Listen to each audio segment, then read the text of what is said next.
Gotham Comedy Club in New York City, in the fine state of New York. Everybody give a nice warm shine. Welcome to your headliner, Mr. Darrell Green. Oh, thanks, Rudy. Thank you. Oh, this is my wife, my lovely assistant. Thank you. Okay, we're good. Yeah, you don't have to scream around. Maybe you don't like the wheels on me, huh? You're gonna let me just roll up on somebody. As you can see, things have changed for me in my life. Unfortunately, I'm in a little wheelchair for a little bit. That's cool, though. That's all right. It's my fault. I didn't listen to my wife because I'm a dumbass. I wanted to play baseball on Father's Day. I played football and baseball at UNC 30 years ago. That was the last time I played football and baseball. It was 30 years ago. My wife says, fine, I don't like this. She said, I'll let you play. I said, just don't give me shit. She said, I won't say anything except one thing. You're a fucking dumbass. She left it at that. I'm like, that, bitch, watch what I do. The league that I play in is the old man's league. 50 and up. I am by far the youngest person on that damn field. I'm about to be Bo Jackson out there. There are literally guys running around the field with oxygen tanks. So I know I'm about to kill it. So I get out there, do my thing. 6th inning comes around, ball goes over my head because the guy who throws it to me is fucking Navy. I turn around and get it. As I step, my right leg says, yeah, we're done. Locks on me, completely bends backwards, snaps. Snap my leg. So I hit the ground, I start rolling around, I curl up in the ball. Now I want to cry so bad. But I can't cry because I didn't want to look like a bitch in front of these guys that probably fought in the Civil War. So I just muttered to myself over and over and over again, please don't tell my wife. Please don't tell my wife. Then I hear, make a hole, make a hole. I recognize that voice. That voice was my man Malcolm. Malcolm and I were the only brothers on the baseball team. Malcolm is about 76 years old. He's a retired full-bird colonel in the Air Force. Malcolm don't take no shit. Malcolm pushes everybody aside, steps up, looks down at me and says, oh yeah, he's jacked up. And then you're not supposed to be like that. Malcolm scoops me up, side saddle style. So I'm sitting in Malcolm's arms like this. You can't look tough sitting side saddle in anybody's fucking arms like this. So, you know in the NFL, when people are carted off on the gurney and they try to get ready to thumbs up, people cheer. Malcolm carries me off the field, so I try to give the thumbs up, but it ain't quite as effective when you got a 35-year-old man carrying you off side saddle doing this shit. So it didn't quite ass work. So we get down to the car. My boys pull the car around.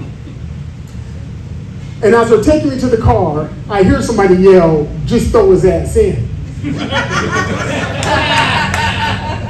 All right. Back door slides open. They hold my ass into the back of the car. Now, my boys have been smoking copious amounts of weed before my accident. And they were in the car when this happened. And they had put their weed and their plate of weed in the back of the car.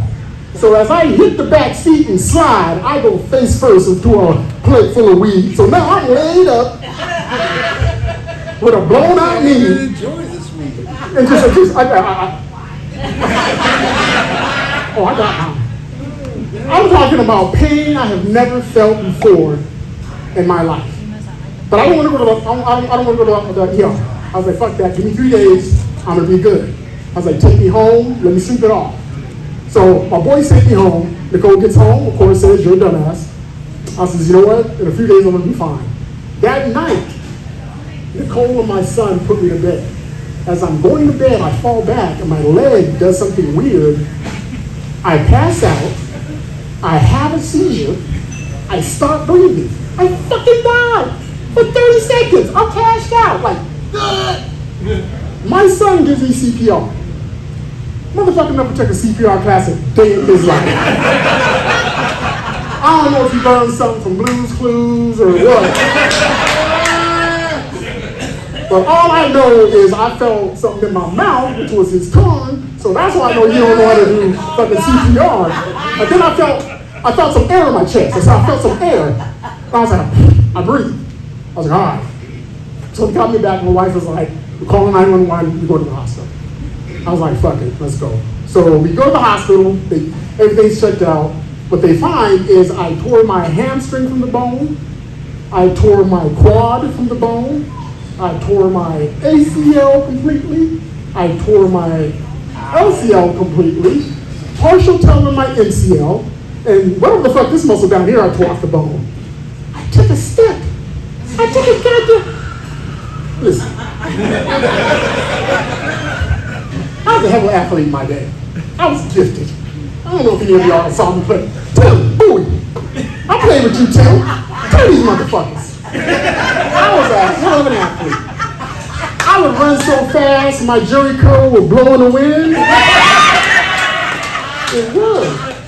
And juice and shit be flying off of me. That's how gifted I was. Yeah, I was always like this. Well, this is where I'm at now. So, they say, okay, well, because of the tear in your hamstring, we can't use it to basically rebuild your knee, and my other hamstring's messed up, so we're gonna have to get a cadaver ACL and a cadaver LCL. Yeah. I said, so you can put a dead person in there, huh? They said, yeah. I said, I don't like that shit. Right? Yeah. I'm with you, brother. Yeah. Well, this is the thing. I watched a thing on 2020 where this funeral director was selling body parts. You saw that shit, right? And the first thing I thought was, what if he had some fucking hobo down there and he just took his LCL and ACL? I got a fucking hobo knee now, and they just put that shit in there. You know, and then I saw this on the Discovery Channel that transplant patients sometimes take on characteristics of their donor. So what if all of a sudden I just get hobo characteristics? I just start doing hobo shit. I got a hobo knee. I'm out there sleeping in my underwear in the backyard on the bare ground. I'm scared. I'm out in the front yard asking for change from neighbors and shit. So I got all this weird stuff going through my mind. I'm like, fine. So I had to get it done. So that, they tell me that I have to stay tonight. So I have a slight touch of PTSD. I do not like staying the night any place except for my home. I tried to explain this to them, very much so. Their first thought was, do we need to strap you to the bed? I'm like, bitch, I'm not crazy. I was like, I'm just saying I can't sleep at night. So they were like, well, you know, it's best that you say this is major surgery, you actually should stay longer. So I was like, fine, I'll stay the night. So I stayed the night, and I had this little nurse, real cute Filipino nurse named Marley. Marley, at about 5:30 in the morning, and I could always tell when she was in the room because I could just see the top of her head. She was like 4'6". I see the top of her head come around to the front of the bed, and I hear her say, SpongeBob? I'm like, what? And she said it again. I was like, oh, no, Marley, I'm good. I was like, I think I just got a couple of hours, and my wife is getting me. She pinches my toes. SpongeBob? I'm like, God damn it. I've never felt so helpless in my entire life. Like, completely helpless. There was nothing that I could do if she wanted to give me a sponge bath. There was nothing that I can do if old ass Marley wanted to jump on my face and ride the shit out of me. Except go, nom, nom, nom, nom, nom, nom, nom. I've never felt that. Like, look at me. Well, don't look at me, because this is how I used to look, but I'll show you a picture one day. I was something. So I'm like, God damn it. So we get home, and I tell my wife, I said, I was like, I really need a sponge bath. She's like, okay, I got you. She starts giving me a sponge bath, and she grabs my thing, she stretches it like taffy, like that. I'm like, God dang, she's washing it. And then when she's done, she goes to my balls and like, you know, the nuts is mine. You stretch my dick like that, no one can do it to my nuts. And I have a thing about people touching me who I don't. If I don't know you that well, I don't like to be touched. I've gotten a lot better at it. So it's hard for me, even with my wife, as an independent person, to have somebody help me do things. The reason I'm in this wheelchair is 9 months ago I had my left hip replaced, so I've got concrete and 3 screws holding this hip together, and 6 screws and got rails holding this leg together, so I can't walk. So that's why I'm in this chair. When I had my hip replaced, it was the first time my wife really had to help me do something. And we got home that day from the hospital, because again, I would stay if I don't have to. And we get into the bedroom, I said, "Now I gotta pee." I was like, "I got you." I was like, "Shit." Yeah, I didn't get to the punchline yet, but it is good. You'll get it. I don't. So we go into the bathroom, and she leans me up against the wall like I'm getting patted down. And she whispers in my ear, "Okay, I'm gonna pull your panties down." I'm like, "What the hell did you just call me?" I was like, "Yo, I wear drawers, I wear underwear. Brother man don't wear pants." So she pulls him down, and she pulls him all the way down to my ankles. So I was like, "Babe, first of all, any man that pisses with his pants all around his ankles is a nut. Please hype them up a little bit." She said, "Okay." She pulls him up, so I do my business, and she starts critiquing how I'm being. Yeah. So why do you lean that way when you pee? I'm like, "What? You lean kind of." That explains why there's pee always on that back corner of the toilet. I was like, "You know what? Just when I was done, I feel her hand comes on my hip, and I'm thinking she's gonna pull my underwear up. She starts shaking my hip. I was like, "What are you doing?" She's like, "I'm shaking your weenie." I mean, I can do that myself. So she pulls up my underwear. And I realized that independence that I had and that I held on to so strongly was gone. I mean, I need help. I need my kids. That's my wife, my 2 boys, my daughters. Off in Texas, doing whatever the hell she's doing. So I need that help. That independence is gone. The hardest part was taking a poop. Yeah. You think I was taking a poop? A dead leg poop. First time she had to help me take a poop. I held it for 5 days too. I didn't shit for 5 days. I held that motherfucker like a champ. I was pregnant. They walked by my billows. I bloated on my. Nicole was like, "If you don't go to the bathroom, I'm going to call the doctor. You need to go." I was like, "It's going to hurt. It's going to hurt." So finally, I couldn't hold her anymore. So she has to help me. So she helps me up to the bathroom. She sits me on the toilet. And of course, this leg shoots straight out. I got this leg down, and I'm sitting on the toilet like this. And there's certain points in your life. Tabor, is your boyfriend? All right, we'll talk later.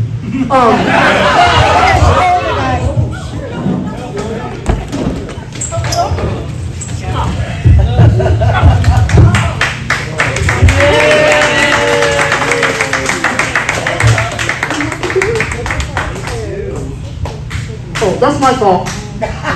Ladies and gentlemen, that was all part of the act. That's how dedicated I am.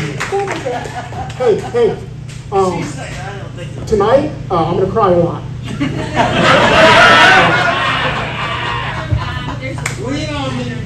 Are you going to stand here and stop me now? So I got your spot. Where the hell was I in my story before I took a front flip? Oh, yeah, we were talking about dating. You're talking about dating, getting together, being together. Taking a shit. That's what it was. That's pretty much what happened when I took a shit. And you imagine feeling like that with doo-doo in your butt. When Nicole sits me down, and my legs stuck up. I'm not bending forward again. And my butt cheeks are stuck together. Oh, God. So I'm like, hey, this is what I was gonna say. There's a time in your relationship when you really know that person loves you, right? There is no doubt in my mind. I looked at my wife dead in her eyes, and I said, if I shit right now, I'm just gonna shit in my butt cheeks.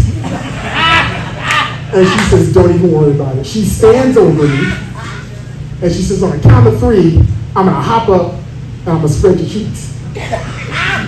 I'm like, all right. 1, 2, 3. I hop up, she spread my cheeks. So now I'm sitting there with one leg in the air, my butt cheeks spread. And I'm really thinking about how I ended up like that in my life. And I'm thinking, God, I was so gifted back in the day. Right? And again, it's that whole independence thing. My parents brought me up to be, I'm an only child. I grew up alone, moved all around the world alone. I'm a military brat, was in the military myself. I don't know if many of you may recognize me, thank you.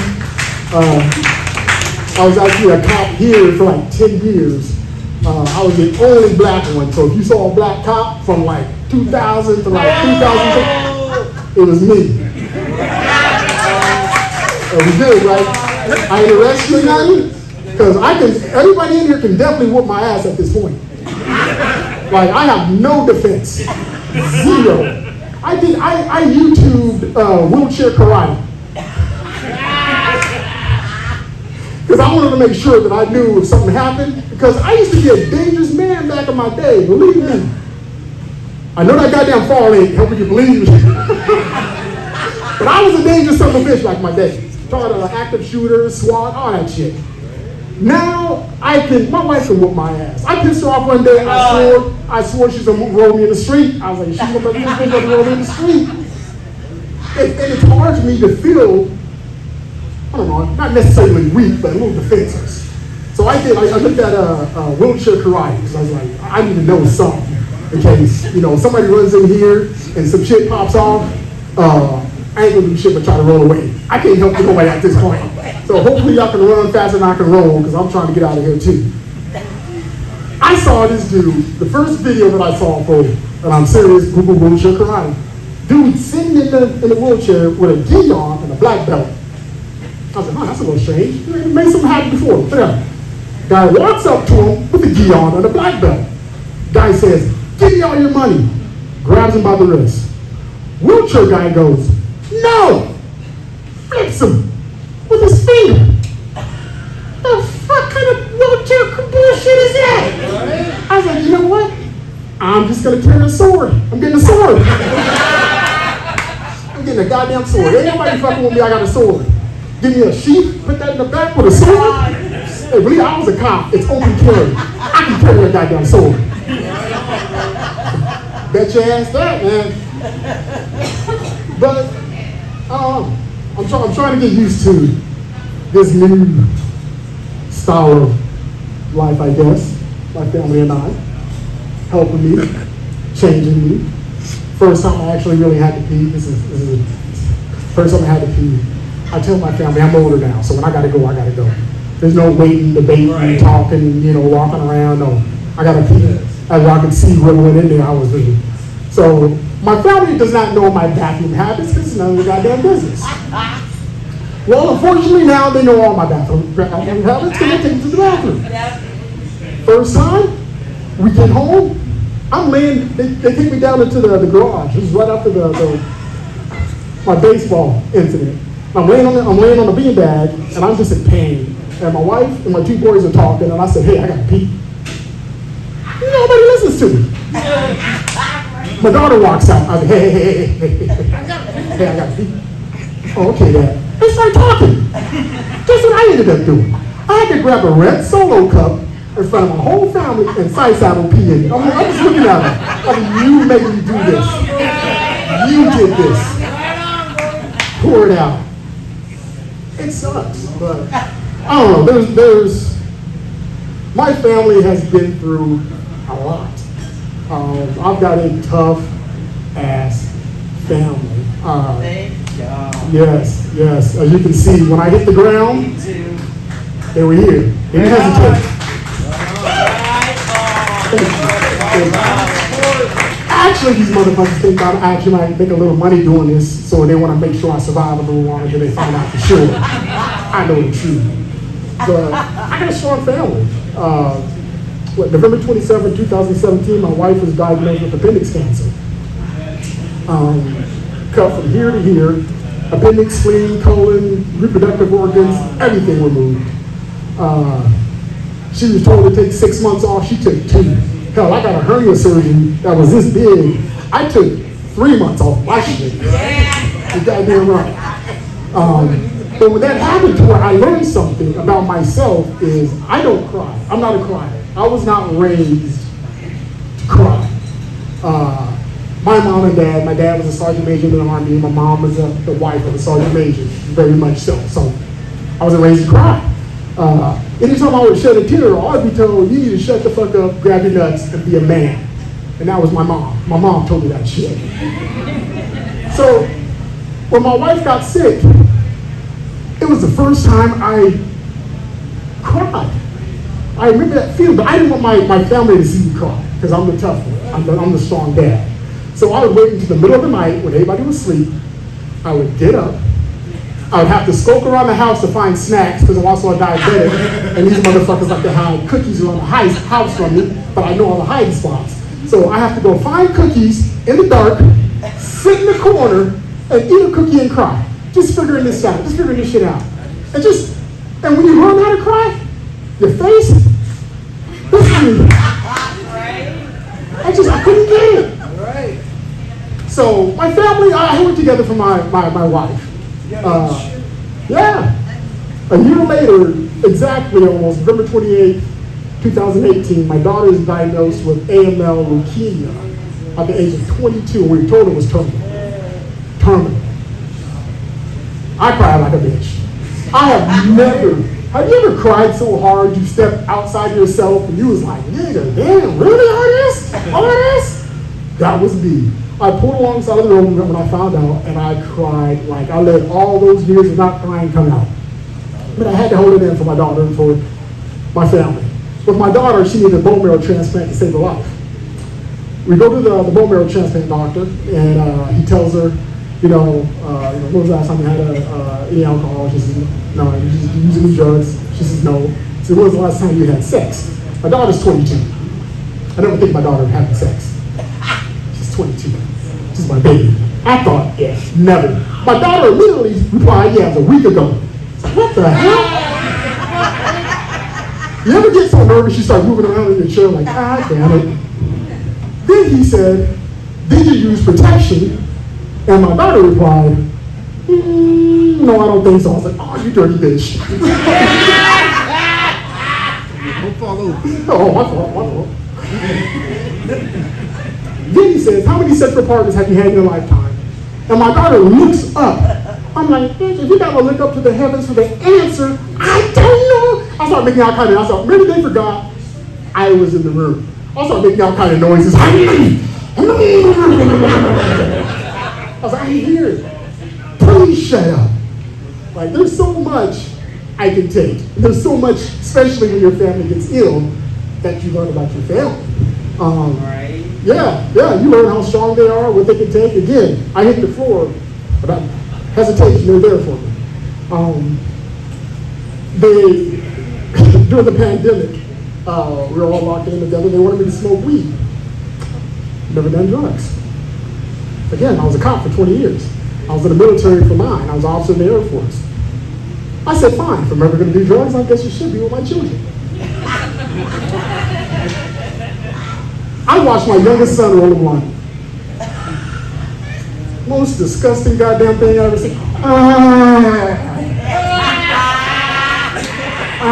And the whole time he's looking at me, yeah, wait till you get this. And it was shining, they had a shine to it. I was like, no, I'm not putting that in my mouth. He didn't know that I knew that he ate ass. Didn't know. He has my old cell phone. I never changed the code on it. Probably about a week ago, I'm in the kitchen, I see a message pop up. Hey, I know what you did with that girl last night. He has his Apple Watch. I see him reply, what do you mean? His friend says, I heard you ate her ass out. Now, for a father to read some shit like that, Oh boy. oh my God. That's just funny. Oh my God. I'm looking around. I don't know who to talk to. Nicole comes in. I tell Nicole, I say, hey, would you read this? She said, what are you going to do? She said, you're going to talk to him? About what? What kind of conversation is that? He'll be ass. No conversation. My other son says, hey Dad, I want you to try vaping. I was like, I thought that was worse. He goes, no, it's just a glass and a thing. And then my other thought was, what the fuck are my kids out here doing in this world? I watched my son vape. He goes, watch, it's not that bad. First of all, it looked like he was smoking crack.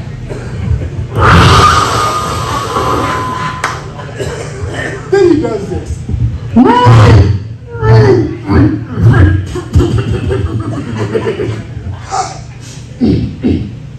Your turn. I'm not doing that shit. I just saw what he did to you. No shit. What the hell? So my daughter, I had made a deal with my daughter when she was sick. She says, Dad, when I get well, will you try an edible with me? Oh. And I said, baby, when you're well, I'll try one with you. It was the only thing that helped her eat. I thought she had forgotten. Apparently she didn't forget. She sent me a weed cookie. I love cookies. As she sent me the cookie, she turned around and talked to my wife. I ate the whole goddamn cookie. It was a delicious cookie. When she turned back around, she says, oh my God, what did you just do? I said, I ate the cookie you just gave me. She's like, you're only supposed to eat a quarter of it. And she says, oh my God. She gets a jug of water and sits me on the couch. She says, you're about to have the trip of your lifetime. You wasn't lying. She was not lying. Man, after it didn't hit me for like an hour, I didn't feel nothing. I was like, man, this is bullshit. All the people right now arrested, talk about, I'm high, lying asses. I sat up from that couch and went through like 3 time zones. I was like, I stood up. I was so high. The thought came into my head, hey man, you can run this off. I decide I can run and sweat out the weed. Oh shit. I'm in my shorts, a tank top, and flops. I book it out my house. Now, no, this is the whole thing. This is the whole thing. My family sat there in the kitchen and watched me go through all these changes, and not a goddamn person stopped me. I get outside, I'm in the street, I'm moving. I get jerry curl blowing in the wind, juice everywhere. That's how high it was. I swear to God, I had hair again. Flying. I feel a tap on my shoulder. I turn around, it's my daughter. She goes, Dad, you need to come home. I was like, what? She's like, you're skipping through the neighborhood and you look crazy right now. I'm gonna tell y'all something right now. If y'all have not skipped in years, get your asses out there and skip. Oh my God. I mean, I ain't skipping no more, but man, it was lovely. So they take me back home. I get back in the house, and by this time, I'm out of my mind. I'm so damn high. I believed I was turned into a werewolf. I was like, I'm turned into a werewolf. I said, y'all got to lock me in the garage. I did. I had my family lock me in the garage. They locked me in the garage, check on me in like an hour, make sure I'm okay. They said, all right. They checked on me in an hour. I had my underwear on, my motorcycle helmet on. I'm on top of my motorcycle, and I'm just driving it. Just looking at it. And the sad part was, they had to carry my naked ass back upstairs. That's the family that I have. That's why I love you guys so much. Right on. And that's why I appreciate you guys coming, taking time, listening, and I love you. My name's Darrell. Hey, one thing though, and I mean this. If you guys are ever having a hard time, anything, you can always find me, DM me, whatever. I will always reply. I will tell you a story. I got a million of them. And if anything, I got like a whole bottle of Oxy at home. We'll get it right.